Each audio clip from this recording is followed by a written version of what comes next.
Yeah, I'm working on me. I'm talking 40 hours, no breaks, plenty of your teeth. That's real. See, my dream couldn't fit in your sleep. My zip code probably the same. I still do not live in your reach. I'm out of here. Don't ever think that you can hurt me. A peace of mind you will find on me if you search me. The goal is to live on earth without thinking of living earthly. I get off track, I just pray to God to alert me. I be ready though. Where we heading though? I'ma get what's mine. Ain't no begging no. Ain't no stressing no.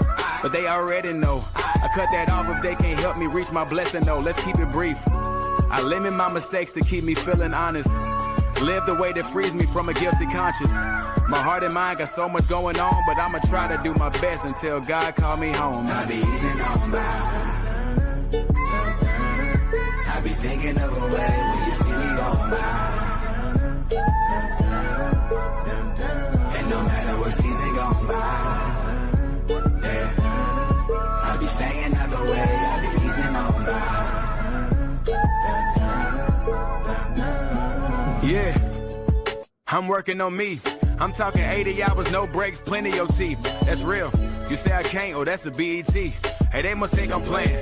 Show me the PPE, I show you how to build a beast. My energy keep me from talking average. Safety glasses really protect me from all distractions. I benefit from the grind, connected to no attachments. I fall and get back up, you be tripping and call it balance. That ain't me right there. Let that be right there. Gotta keep on going. It ain't that deep right there. I don't see peace right there. Then I can't be right there. I have a vision really.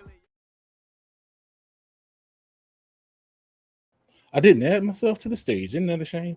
What's good? What's good? What's good, everybody? How y'all doing on this fine, blessed day? I just thank y'all for being here. I praise y'all for being here, for hanging out with a brother. As y'all have seen by the title, and it's a phrase that I've repeated many times, we're going to talk about words today. Words matter. Words matter. And it's more so of a introspection for the inside to see, we so used to speaking flippantly, you know what I'm saying? When I say we, this is coming from the this side of the ether to your side of the ether, is I'll say. Like this isn't something that, it's like I'm setting from a point of accomplishment, because this actually came because this is something that the Most High constantly deals with a brother about, that I'm constantly reformatting the way I talk, the way I think. I'm horrible with thinking. I have such thinking when it comes to myself. When it comes to other things and other folks and other things with the word of the Most High, it's fine. But when it comes to me, I have just the most horrible ways of thinking about myself and be thinking goofy thoughts and all this kind of stuff every now and then. The Most High got to check me on. So he's constantly been checking me about language and whatnot. So I wanted to kind of bring this forth today too, because it's so many things that we do in this Babylon nonsense that we find ourselves in and how we've been raised. Like, it's just kind of crazy to me. Like, why is it that whenever we want to relate to somebody as a friendly or in a manner that we call lovingly, why must the words we use always be negative? Like, why must it be negative words and negative phrasing towards other people and how we do things? Like, why must it always be that way? Like, one of the things that we always say is, when somebody like make us laugh or whatever, we're like, oh, you're so stupid. Oh, you're so dumb. This nigga so stupid. You stupid. Like, why do we come to say that? Like, I want to show y'all something. Let's just take a look. Oh my goodness. There we go. Let's take a look here. What does the word stupid mean when you say that somebody is stupid? Oh, you're just so stupid. Oh man, that man right there is stupid. Now, we don't mean it that way, but we have to understand. America has taught us that words can just change. This is the true deception of this Babylon system. And it's only done here in like America and the West. It's only in those two areas, because in every other country, they don't play so crass with their words. They don't play crass with the names that they give their kids and all that kind of stuff. They don't play loose and fast with that. There's meaning and intention behind all things. But over here in America, we just so flippant and just so loose with our words. We just be saying stuff just to say it because it sounds good and because other people say it and take no regard to it because, I don't mean it that way. But words matter. So if I say a person who's, being saying something funny and I'm saying, oh, you're so stupid, what am I saying to them? I'm saying that they're slow of mind. They're given to unintelligent decisions or acts, acting in an unintelligent or careless manner, lacking in reason, lacking in intelligence, dulled feeling or sensation. Like you're calling them stupid. None of these things are good. But in the American Western mind, words change. Words change your meaning. This is the same logic that they use to change the meaning in scriptures, which we're gonna just come across the scripture later on to even discuss that. But what are some of the other things that we say? Oh, you so crazy. Let's get crazy. You're so crazy. Oh, that man crazy. Oh, you crazy. You crazy. Not mentally sound, marked by thought or action that lacks reason, insane.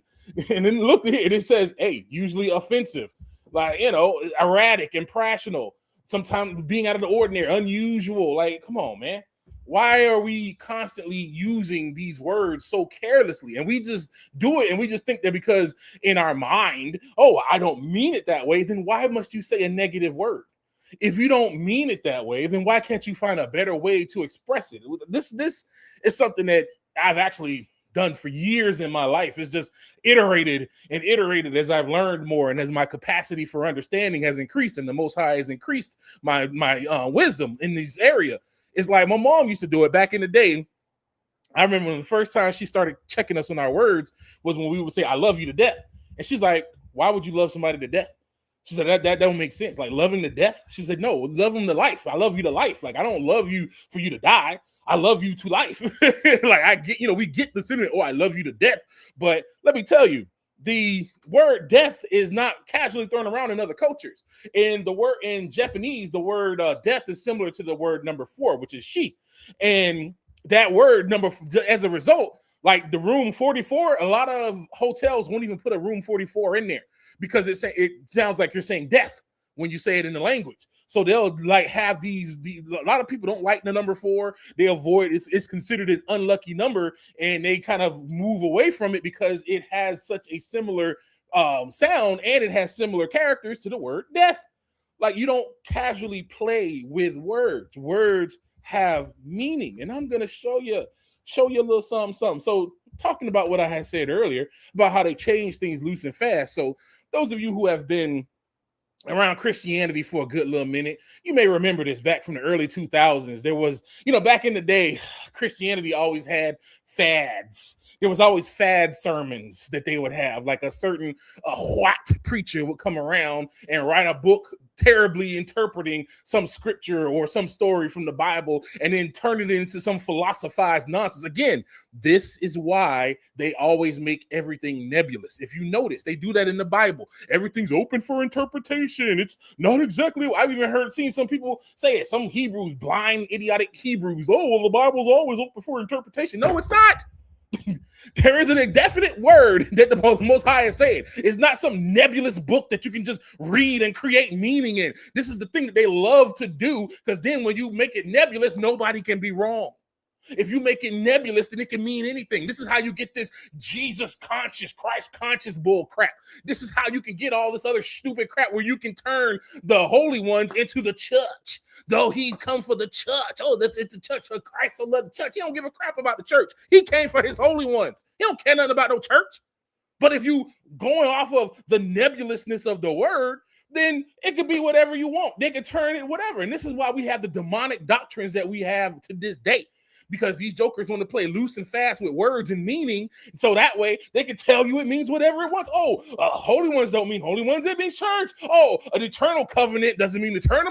It just means until the white man says that the Most High got tired of it and he passed it on to the white people. That's not how any of this works. And back in the day, there was a thing where the prayer of Jabez was a big thing by, I forget, this one pastor or whatever. He wrote his thing. And I just want to go to their interpretation. This is what happens when you play loose and fast with words. This is why I say words matter. And this is why I tell you, and I know a lot of folks gonna be like, it's not that. It is that serious. Because you can't sit here and read the Bible and complain about bad translations, but then turn around and do the same thing in your life by constantly using words incorrectly. Here, 1 Chronicles 44, 9 through 10. This is their New King James version. The NKJV is trash, by the way. Trash. Right up there with the NIV. I mean, the KJV by itself is already problematic. but it's the closest thing you can get from these Anglos that you have to break down and go backwards from. But going to the NKJV, and all them other ones, they're just garbage translations. Change the whole meaning, and I'll show you. Now Jabez was more honorable than his brothers and his mother. Hold on, let me I'll zoom this in here for y'all real quick. Now, what is this? Get out of here. Now, Jabez was more honorable than his brothers, and his mother called his name Jabez, saying, because I bore him in pain. And Jabez called on God of Israel, saying, oh, that you would bless me indeed and enlarge my territory, that your hand would be with me, and that you would keep me from evil, that I may not cause pain. So God granted him what he requested. Now, I had to read that in the Southern pastor voice because that is a whole bunch of malarkey. This translation is trash. Whoever translated it should be beaten with a cat of nine tails, 30 lashes, like straight up. This is trash, utter garbage. And they taught a whole generation. For a while, I thought the verse said this when I was back in the day reading this. I remember I even had a Bible cover of the scripture with the same faulty behind mess on it. For the longest, I thought that's what it said because that's the translations I had until I actually got a little older and went back and read it. And I'm like, what, this don't read nothing like that. So let me show y'all a little something. I did a thing with the AI. You know, I'm always playing with the AI, and I like to use it like Jarvis. So me and the AI got a little thing going on this one particular questioning path. And what I did with this one is I got it trained pretty well. So I wanted it to give me a translation. So I was translating another scripture, and I wanted it to give me an aid in my translation. So I told it to, wait, there was a second. Where's my other prompt? Here we go. I told it to do not use any translation but the King James, maintain a pure analytical view, and sans any Christian doctrine. I didn't want any Christian theological doctrine in it. I said, let the text speak for itself. So then it says, okay, understood. We will strictly use the King James Version for the text. Zero Christian theological presumptions, no devil mythology, no fallout, looser dogma, no cosmic rebellion narrative. We will treat the text purely as an ancient linguistic artifact, analyzing its vocabulary, grammar, and mechanics. And we will plug that back into the Enochic conceptual framework you raised, letting the work dictate themselves. I was breaking down an Enoch verse at this time, and I had it doing that for me, and it does it amazingly well.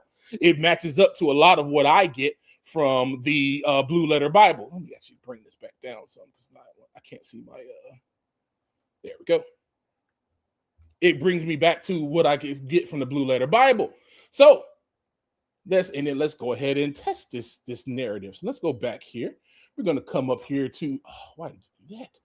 I like Zen, but sometimes that little thing gets on my nerves. All right, we're going to come here, and here's the same scripture in the King James.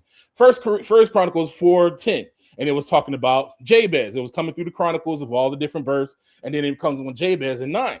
And Jabez was honored more than his brothers, but his mother had given him a name Jabez, saying, because I gave birth to him with sorrow.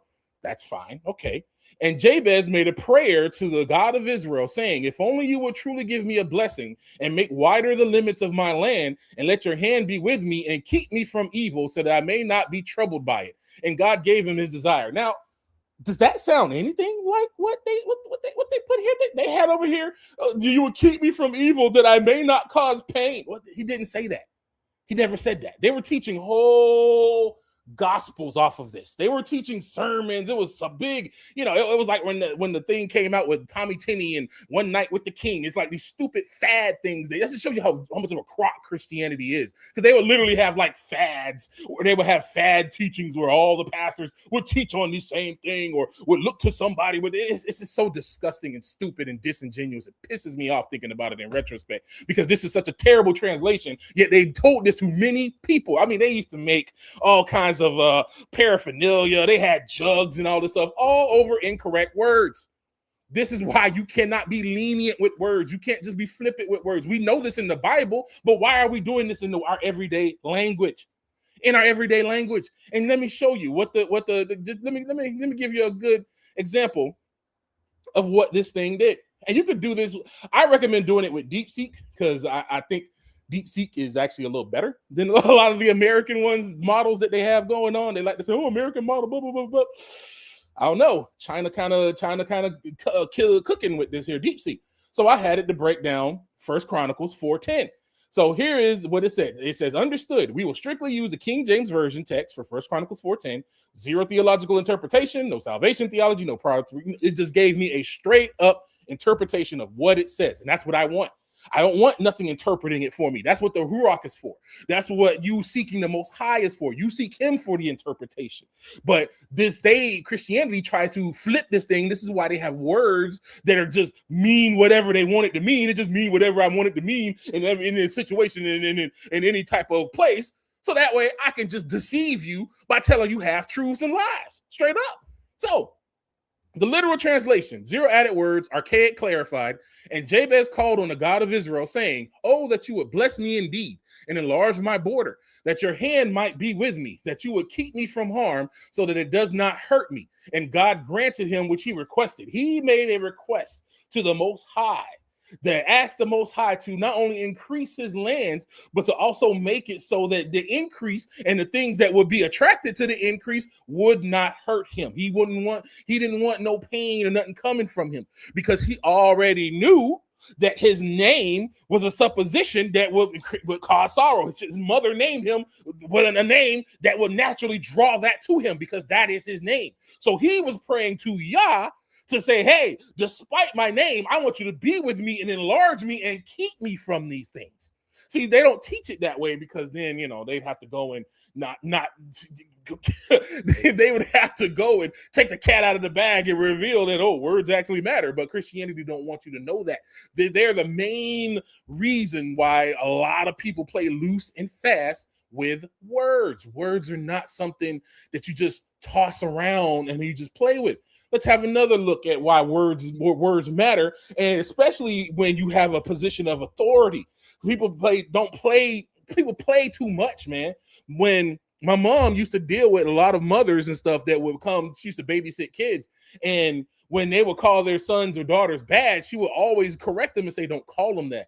She's like, "You're their mother. You have an authority in their life, and you calling them bad plants that seed in their life. You can't say that they're bad.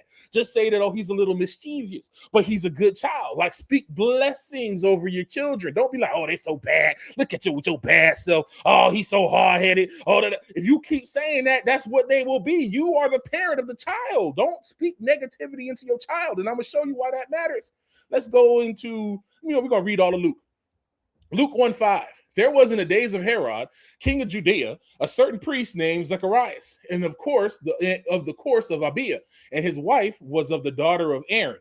Her name was Elizabeth, and they were both righteous before Yah, walking in all the commandments and ordinances of the Most High, blameless. They had no child, because Elizabeth was barren, and they both were now well stricken in years." They were a little old.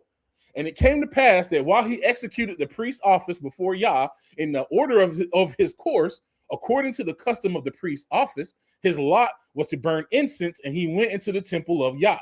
And the whole multitude of the people were praying without at the time of incense. And there appeared unto him an angel of the Most High, standing on the right side of the altar of incense.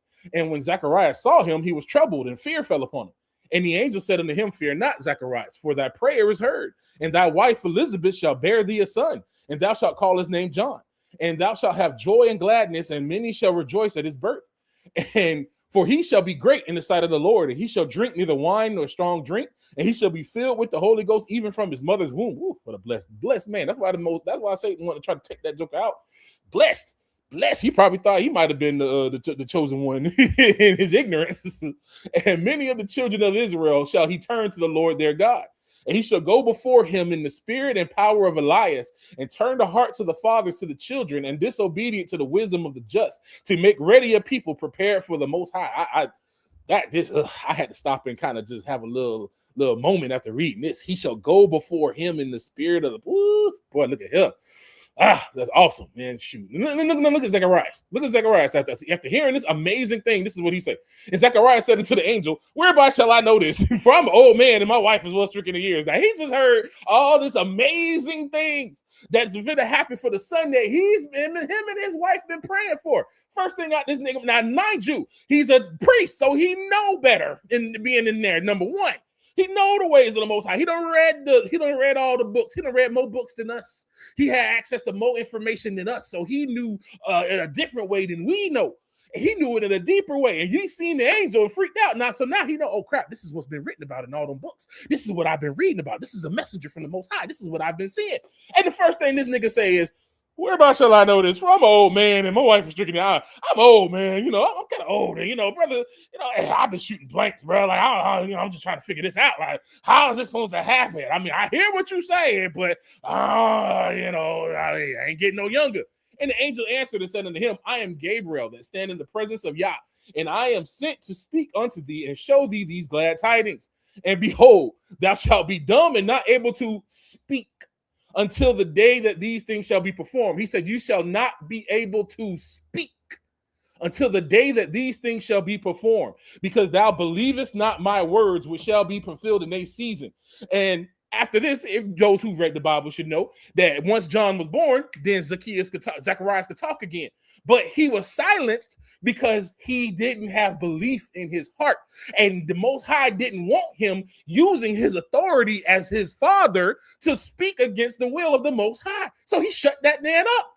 Now, if words don't matter, if we can just change the meaning of words and everything is just flip it, why would the creator of heaven and earth have his servant shut the mouth of the father of John the Baptist because of his unbelief? Why would he do that? Because your words matter. How you think matters. How you think and how you speak matters. What we need to understand is what is a voice? What is when you talk? Like right now, when I'm talking, what's happening? Right now, as I speak, the air in my lungs is coming out and exerting pressure on my vocal cords, which are shaping that sound, that power that's coming from my lungs. And then the tongue and my mouth are also shaping it to make it the words that you're hearing right now. But what is it actually? It's a vibration. A vibration is simply energy moving through a medium. They explain it so goofy, and when you look it up in the definition, like, oh, it's an oscillation point, 2 points oscillating on a vibration. It's dumb. It's energy operating on a medium. That's all it is. It's a transfer of energy operating on the medium. The medium is the air. The energy is coming from my body, coming from my mind, formulating these words and giving it a form, this air a form. And then that energy is hitting the air and is vibrating the air to create what we call words and sound. So it's translating from the chemical electrical thought process in my head, and it gets shaped into the air and turned into energy that modifies the air and puts it into your ear so that you can hear it, which again gets turned back into energy. You don't hear a sound, and the sound doesn't come in as an audio. What you're hearing gets turned back into electrical signals, which get sent to your brain.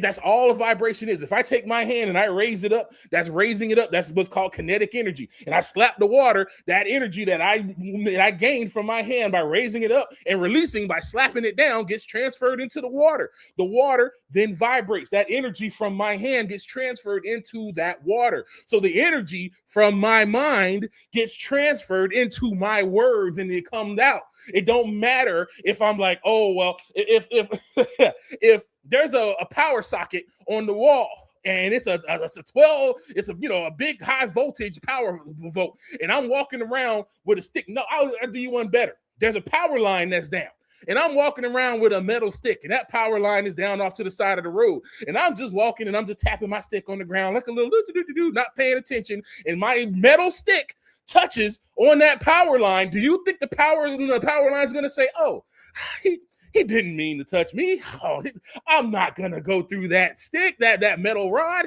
He didn't mean to touch me. So I'm just going to stay. No,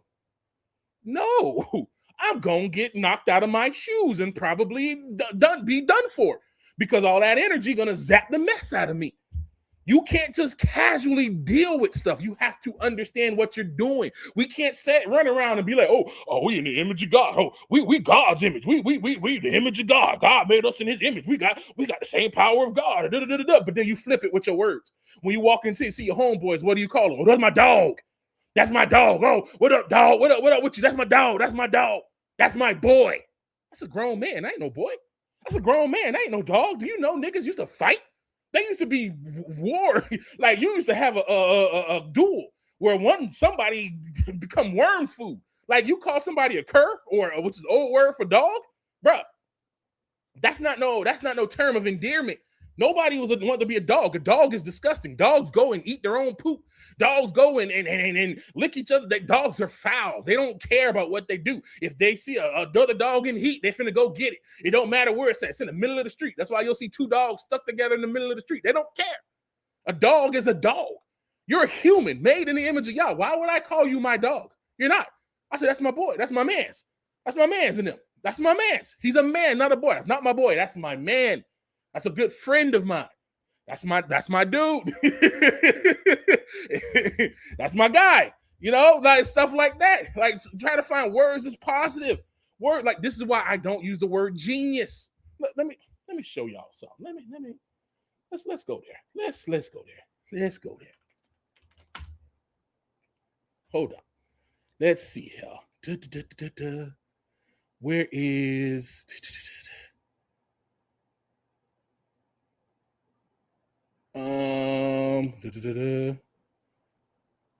here it is. Today, the word genius carries a cerebral connotation rather than a spiritual one, but the word has its origin in ancient Roman religion. In the word in which the genius, from the Latin genere, to beget, was originally a spirit who gave continuity to a family or clan over generations, and later the attendant spirit of a person or place. When genius first made its home in the English language in the 14th century, it carried this attendant spirit meaning. This is that don't change the meaning of the word, y'all, just because they try to flip it and hide the origins, because we all know this is what they have done. They've tried to change stuff and, this don't mean that. I mean, look at how they changed all the borders in Africa and created all these artificial borders. Look at how they done changed all the names of the mountains and the rivers and everything. They done changed everything because they want to hide the truth. And the best way to hide is to tell you words don't matter. So that way you can just use dumb words and curse yourself. It's literally an expert way to have the Balaam curse work on Hebrews without you having to do a thing. Just make it a culture where people say negative things as terms of endearment, and we have people out here cursing each other all day long and don't even realize it. None the wiser. Just out here spitting curses left and right. The word still means what it means. I don't use the word genius. I say noetic. That's the word I use. It's called noetic. Noetic, of or relating to or based on intellect. Boom. Greek, noetikos, intellectual, from noein, to think, from nous, from mind. Perfect word. Perfect word. Noetic. How noetic of you. What a noetic way to put it. Like, expand your vocabulary. Expand the way you stop. If we always want things to change, yet we don't want to do things to change. That's the foolishness that I get with Hebrews. This is the thing. And I'm not only talking about my people. I'm not talking about nobody else. I'm talking about my people. Like, I just seen this today where it was actually a couple days ago where somebody else was talking about the music thing. And they were made a poster, saying the same thing about how the music is trash and it's garbage. And if you keep listening to it, and what do I see on the post? Nothing but a bunch of dumb niggas apologizing for the trash that they listen to. I came out fine. I was okay. It don't matter. Oh, not everybody. They just need parents to tell them what to do, what to do. Acting like everybody got a stable home. You saying they need parents when you come from a whole single mama because your mama was out here playing games with your daddy, or you had a daddy that was a whole infidel that wasn't trying to take care of you, but you want to say, it's the parents. What you know about parents? Well, most of y'all ain't even had two parents. Come on, man. Let's just be for real. Like, why? And then why is he going to say, I didn't fall into that trap, so it's fine. I'm going to send somebody else down the same path. They'll be okay. If you know there's a trap, if you know there's a pitfall, why don't you warn somebody and tell them, hey, don't go that way. go around. No, you want to make excuses because you've made a soul tie with this and you don't want to change. But you hate the fact that bad things are always happening in your life. You hate the fact that we look that crazy and we have kids that emulate all this stuff, but then you don't want to fix the issue. I had heard the song. It's Ballin' by Roddy Ricch and all them. And I think it's by DJ Mustard. I had heard the song. It's an older song. I had heard that song for a minute, but I just seen the video like earlier this week. And I'm looking at the video and I'm like, bro, it literally pissed me off because it showed a bunch of little boys listening to the song and emulating what they saw. They were throwing dice, playing with Monopoly money. Then it showed Mustard and them in the casino. You want to tell me that it don't matter when they're literally showing you little kids emulating what they're doing? Like, are you serious? Bro, man. Oh, every time I see that mess, it pisses me off, bro, because I'm like, how do you sit here and complain about the results of this mess, but then don't want to change the cause of this mess? Words matter. What you listen to matters. What you think matters. What you say matters. Watch your mouth. Literally. You gotta watch your mouth. You want to sit here and talk about, oh, I had a dream. God showed me this, and oh, the Lord showed me this, and oh, I had this, and oh, I'm a prophet. I got utterances, but all you do is speak curses all day. All you do is speak curses.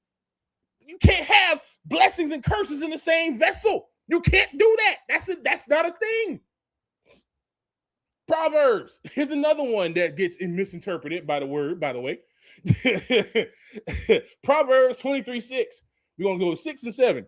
Eat thou not the bread of him that hath an evil eye, neither desire thou his dainty meats. For as he thinketh in his heart, so is he. Eat and drink, saith he to thee, but his heart is not with thee. And oh, for those who have been hanging with your boy for a while and have read the book, well, let's go and break this thing down. It says, for as he thinketh, of course, here they go with the phrases. I hate their phrasing. So let's go in here. What's the R? What's the R? To split open, to reason, to calculate. So his reasoning, his calculations in his heart. Oh, wait. Y'all remember this word? Nefesh. Real quick in the chat. I'm talking like a streamer. Chat. What does nefesh mean, chat?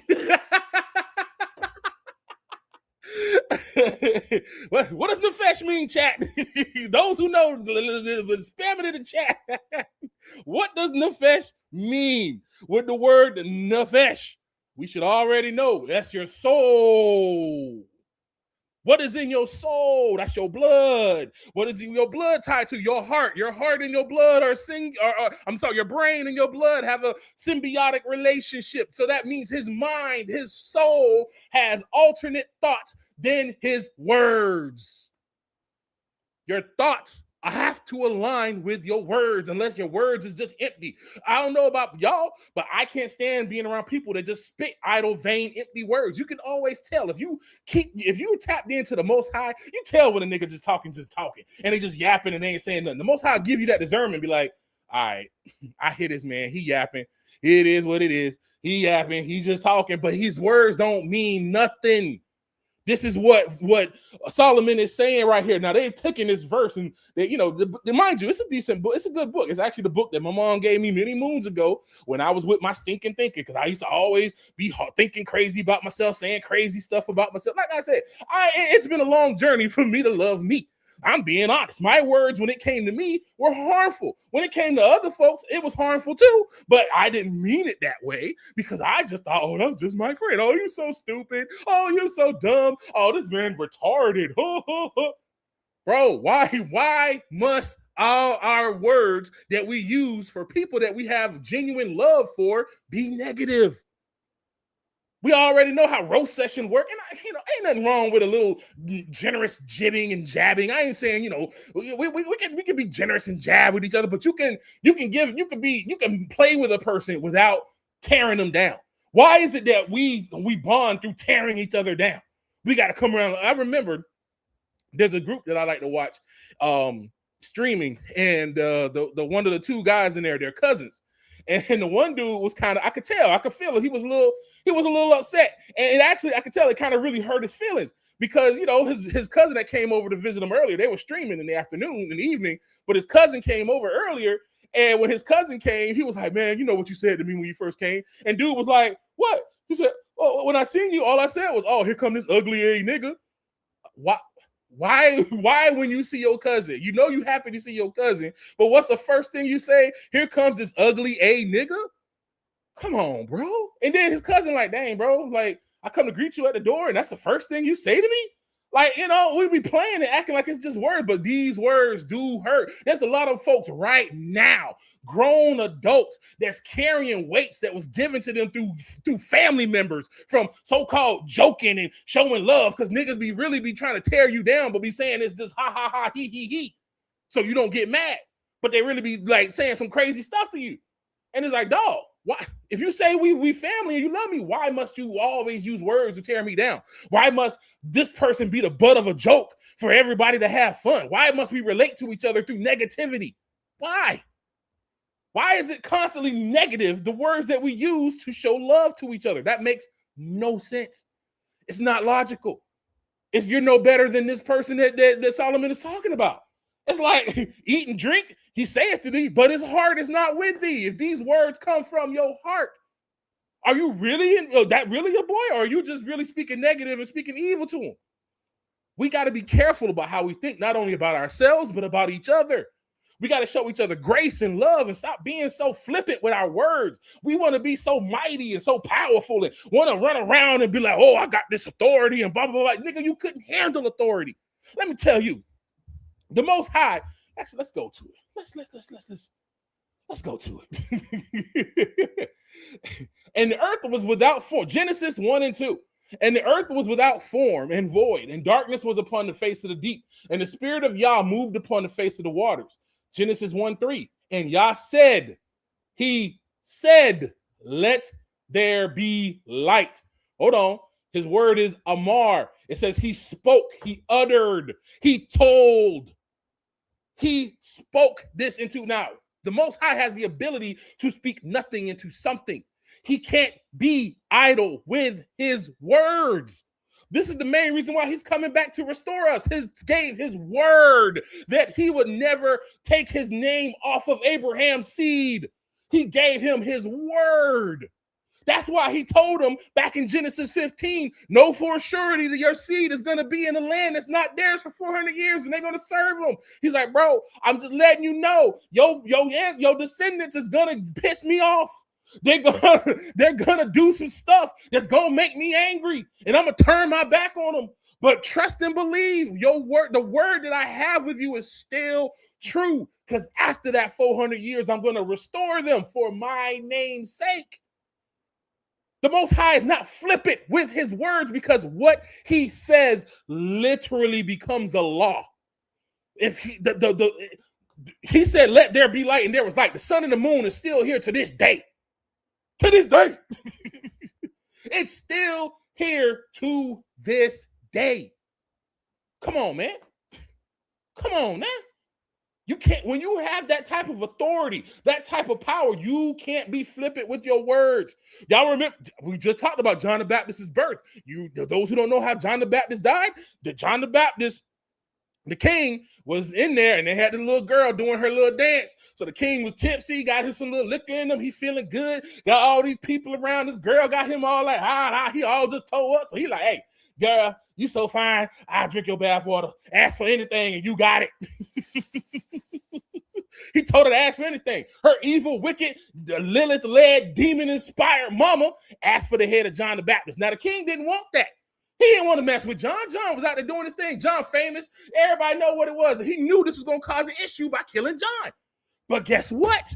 His word as the king would have been trash had he reneged on it, because he spoke out of order. He had authority to do that, and he spoke carelessly. He didn't think about what he said before he said it.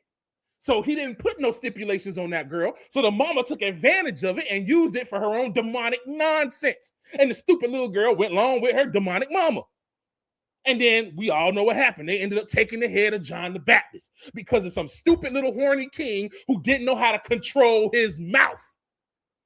If you want to sit anywhere in leadership or power or authority, but you can't control your mouth, you can just dream on. You got to know how to control your thoughts and your mouth. You can't be flippant with your mouth, even when you're in happy, joyous times, and you may not even mean it that way. It don't matter. You got to watch what you say. What you say is what you say is a thing. Hold on. And oops, sorry, I went to the wrong thing. Like I said, your words matter, man. You can't just say anything, be any way, do anything that you want to do. That's not how that works. We all want to sit here and command demons and all this kind of stuff. Well, to command demons requires authority. And to have authority means you got to watch your words. That's why John the Baptist's daddy was shut up. This is why Christianity keeps teaching us all this nonsense to flip it and to change everything and to make everything flippy and floppy, because they don't want us to have the right thing. Let me here we go. Do I'm gonna start here. Let's start at the 5:7. I do like this verse. James 5:7. Be patient, therefore, brethren, until the coming of Yah. Behold, the husbandman waiteth for the precious fruit of the earth, and hath long patience for it until he receive the early and latter rain. Be ye also patient, stabilize your hearts, your soul, for the coming of the Lord draweth nigh. Grudge not one against another, brethren, lest ye be condemned. Behold, the judge standeth before the door. Take, my brethren, the prophets who have spoken in the name of Yah for an example of suffering, affliction, and patience. Behold, we count them happy which endure. Remember that? We all been enduring. We all been enduring. Ye have heard of the patience of Job and have seen the end of Yah. The Lord Yah is very pitiful and the tender and of tender mercy. Here we go. But above all things, my brethren, swear not, neither by heaven, neither by the earth, neither by any other oath, but let your yea be yea and your nay be nay, lest ye fall into condemnation. Mind your words. If you say something, be about it. If you say you're not going to do something, be about it. You have to mind your words and don't swear. What we always be saying? Man, I swear. Man, swear to God. Swear to God. Oh, I swear to God. Man, on mama, on me, nigga, on me. On me, on my mama, on my grandma. Man, on my cousins, on my nephew. Man. We be out here just saying all kinds of flippant, stupid stuff.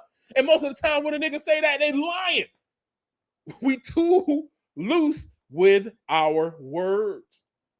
We're too loose. We play this game too fast and too loose. We got to watch what we say. We got to watch what we do. I was just thinking about how we just, even back in the lunchroom and stuff. Like, we've trained from this mess from a young age, man. We be sitting in the lunchroom. What do? We sitting there riding on each other. You talking about each other. Like, we got to understand. I know this seems like a part of quote unquote black culture, but this is a part of a culture we need to cut out. We need to exercise this out of us. We got to stop being so flippant with our words. Again, it's okay to have fun. It's okay to have good fun, but why must our fun always come at the expense of somebody? Why must somebody get torn down for everybody else to laugh? Like, come on, man. If it's a silly situation that happened and everybody laughing together, cool, but why must we tear another down for us to feel better? Why must we say negative things to promote a good thing? Like, even though, how we use the word nerd. Let's again, we finna go down the rabbit holes today of words. Okay. A person devoted to intellectual, academic, or technical pursuits or interests. Cool. A person preoccupied or devoted with a particular activity or field of interest. Cool. An unstylish or socially awkward person. The trio of words historically refers to uncool among us.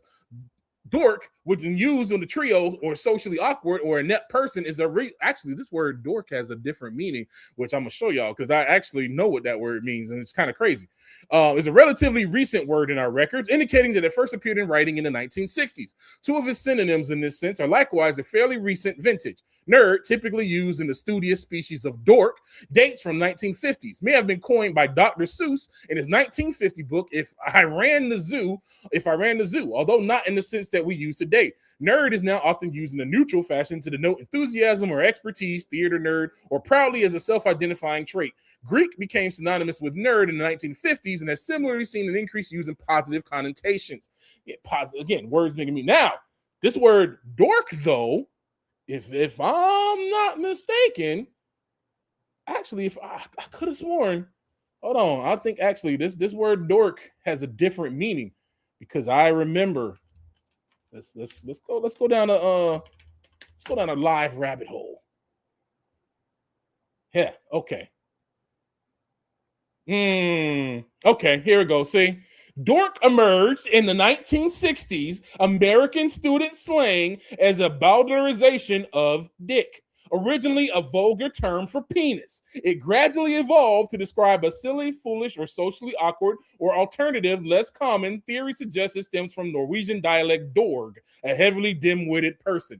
Again, so you're talking about a word that came off of a word that means penis. Because what I had remember hearing originally that the word dork actually referred to whale penis. That's what I had to remember hearing originally, that it had some connotation with penis. This is what I'm saying. Oh, but the word changed. Oh, you're such a dork. Oh, look at you being dorky. Come on, man. We just be saying stuff, man. We just say stuff. We don't look and think into the words that we say. My challenge for y'all is pay attention to the words that you say. Pay attention. These next coming week, pay attention to what you're saying. Think about what you're saying. As you're talking and you just say stuff, pay attention to your words and look them up, just like I did. Look them up. Just type the word in, type in etymology. It'll give you the source. Etymology basically means the origin of the word, where the word came from. I tell y'all, English is a demonic language. I hate it. I hate English. The more the deeper I got a fairly decent understanding of the language of English, and I don't like it. I don't like it, especially when I study other languages. English is definitely a demonic language. It's the only word where words don't mean what they mean. They don't sound like how they spell. They don't mean what they mean. This is why everybody else in the world has a hard time learning English, because there's no rhyme or reason. There's no rules. It just does stuff. How do you spell fish? F-I-S-H or P-H-I-S-H? Like, the rules of English are simply stupid. Literally, they're stupid. They're dumb. It makes no sense. There's no consistency. It's literally designed. It's almost like a language that's designed for deception, because the language inherently hides meaning of words within the way it's used. It's a disgusting thing that when you start studying other languages, you're like, oh, these languages are easy. Oh, there's a rule to how these things work, and that rule stays consistent. It's like, okay, even languages like Chinese, which are phonetic, yeah, it may be a little different for us. They don't have things with tonal differences, but again, the tonal differences have rules that it sticks to. Like, I don't blame nobody for feeling the way they feel about English language, because, like I said, the language itself is inherently just twisted. But what we have to understand is we have to be mindful of what we speak. We have to be mindful of how we talk. We have to be mindful of the way we refer to each other, because we don't want to speak curses unawares on nobody. You don't want to be the cause that somebody, they may be sitting there laughing, but on the inside, that thing is actually causing a wound. And now you've caused an insecurity in the person. You thinking you're sitting here playing and laughing and joking and kikiing. That's not how that works, man. That's not how that works. Words matter. What you say matters. That's my challenge. Think about the words that you say. Do it like I just did here. Go. And again, there's not, bro, I be looking up words all the time. Don't ever feel like, oh, I'm too grown to be looking up words. Anybody who say that is an idiot. I'm sorry. That's that. I don't call people idiots that often, but that's an idiotic statement, because you're learning forever. I am 42. I'm not even a whole Jubilee years old, and has plenty to learn. And even when I do reach a Jubilee, heck, even when I reach 2 Jubilees, there's still be much more to learn. There's still be much more to gain. It's so much more to absorb. So anybody who would try to make you feel a type of way for looking something up and enlarging yourself is just a moron that's mad because you're coming out of the bucket. It's crabs in the bucket, man. People want to be stupid. They want to stay stupid. And anybody that comes up out of the bucket, they want to try to pull you back down. Come up out of the bucket. Don't stay in the bucket with them niggas, because they're going to end up in the frying pan with some butter. You don't want to be in the frying pan with some butter. Get up out of that bucket. So that was my word for the day, man. Like, y'all pay attention to your words. That's my challenge for y'all. Pay attention. Listen to the things that you say. Listen, just sometimes again, remember the CSC. You have to be aware of yourself. We just do stuff because were trained. Remember, everything that you're used to is not good because we're literally raised in darkness. We were raised in witchcraft. So the things that we think are normal are usually witchcraft. We got to get out of that and get away from that. So today I'm not holding y'all long. I wanted y'all to just get this out there, and I really want you to get this for yourself. Look at your language. Evaluate how you talk. Evaluate the things that you say to people. Think about your conversations. Think about the things that you said to loved ones. Think about the words that you've said. Really think about it and consider all the things that you say. We so flippant sometimes, and we just do it without thinking. Think about that. Stop, slow down, and think about the things that you say. Stop just moving and speaking all flippantly, because right now our soul's got a lot of crap in it. Like I said, from this side of the ether to yours, we all getting crap out of our soul. I'm steady getting crap out of my soul, getting the sludge and the trash out. And the word conversation is one that's always evolving because we were just taught to be so flippant with our words. Really evaluate what you say. Look that word up. Get the etymology of it. Look up the source of the word. Look at what you're saying. Get a good understanding of what, even if it's a common word that you use that everybody knows, look it up. I do that all the time. Sometimes I'll be saying something. You ask people I talk to. Sometimes I'll be saying something. I'm like, I wonder what that means. Then I go silent because I'm going to look it up. I'm constantly catching myself. The more you do it, the more of a habit it becomes. It's just like I said in that C. If you need some assistance, go check out the CSC video. How to check yourself before you wreck yourself. Check that video out, and it gives you some tips on how to catch yourself, how to think about what you're saying. Think about the words that you're forming. Don't be so quick and so flippant this week. We so quick to just yap, just to have something to yap about. There's nothing wrong with stopping before you answer somebody and thinking about what you're going to say.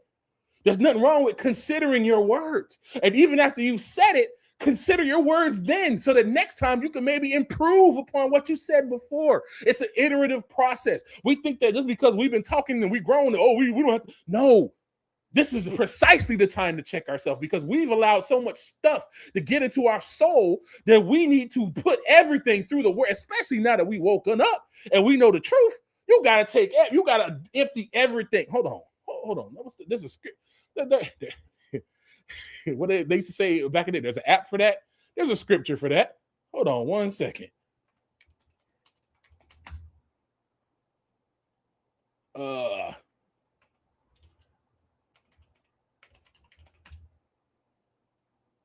Where is it? What's that scripture? Hold on. I'm going to find it real quick.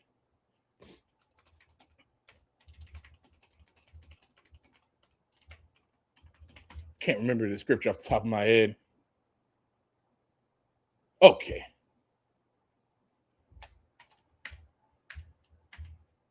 Matthew 9:17.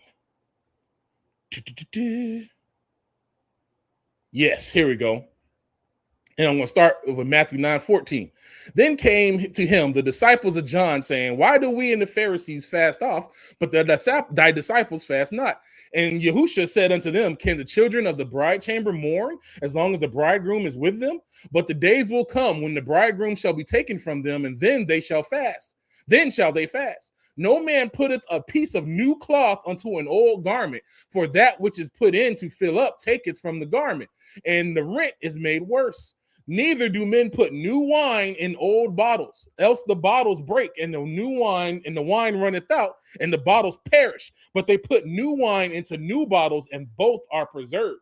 You can't put the new revelation of Yah into an old worldview. You can't put this new understanding and a new authority into your old way of speaking, your old way of thinking. You have to abandon your entire mindset, your entire way of talking in order to take on the new way of the Messiah. This is what he's been saying. You can't put new wine in old wine bottles. It won't work. You have to completely empty yourself out. That means you need new vocabulary. You need new thought processes, and you need new ways of putting these things and associating with the people that you love and you care about. These are the things that we need to be mindful of, because we all want authority. We all want power. Well, guess what comes with that? It comes with humbling yourself and fixing your mouth and fixing your brain.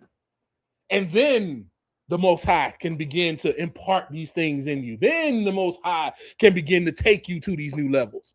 So with that, like I said, this one wasn't going to be long, but I just wanted to put that on y'all to challenge you to start checking your language. Be more mindful of how you speak and check yourself. Think back. I do this all the time. Usually at the end of the day, I reflect back on my conversations of the day and think about ways I could have did things differently. Think about things that I could have done differently and done better. So that way, the next time I'm faced with a similar situation, I'm more mindful of myself. I don't just move off of my emotions and move off of my first thought, that I put it through a second pass so that I can use a spiritual mind as opposed to just my normal soul mind, which is just my reflex reaction, which is usually some fleshy nonsense. So with that said, man, that's all I have for today. I appreciate everybody coming through. And again, check your words. It's so important. We don't want to be speaking curses on each other. It's time out that we relate to each other with curses. Let's start speaking blessings with each other. We start speaking blessings into each other's life when we see each other. This is why the casual languages in the Bible where they be saying peace be unto you. They don't be like, hey, what's up, you old dog? Oh, what's up, man? Hey, what's up with your boy? What you over here doing with your silly dumb self? They don't say no mess like that, man. You don't see no kind of mess like that in the Bible. They're intentional with our words. We have to be intentional with our thoughts and intentional with our words so that we purposely speak blessings into each other's life. There has to be intentionality with our words and stop being so flippant with how we say things. So with that said, man, like I said, I ain't going to keep y'all here today long. I appreciate y'all coming through, and I'll see y'all again next week. Anyway, yeah, I'm working on me. I'm talking 40 hours, no breaks, plenty of your teeth. That's real. See, my dream couldn't fit in your sleep. I zip code probably the same. I still do not live in your reach. I'm out of here. Don't ever think that you can hurt me. A peace of mind you will find on me if you search me. The goal is to live on earth without thinking of living earthly. I get off track, I just pray to God to alert me. I'll be ready though. Where we heading though? I'ma get what's mine. Ain't no begging no. Ain't no stressing no. But they already know. I cut that off if they can't help me reach my blessing though. Let's keep it brief. I limit my mistakes to keep me feeling honest. Live the way that frees me from a guilty conscience. My heart and mind got so much going on, but I'ma try to do my best until God call me home. I be easing on by. I be thinking of a way when you see me going by. And no matter what season going by, yeah, I be staying out the way. I be easing on by. Yeah, I'm working on me. I'm talking 80 hours, no breaks, plenty of your teeth. That's real. You say I can't, oh, that's a BET. Hey, they must think I'm playing. Show me the PPE, I show you how to build a beast. My energy keep me from talking average. Safety glasses really protect me from all distractions. I benefit from the grind, connected to no attachments. I fall and get back up, you be tripping and call it balance. That ain't me right there. Let that be right there. Gotta keep on going. It ain't that deep right there. I don't see peace right there. Then I can't be right there.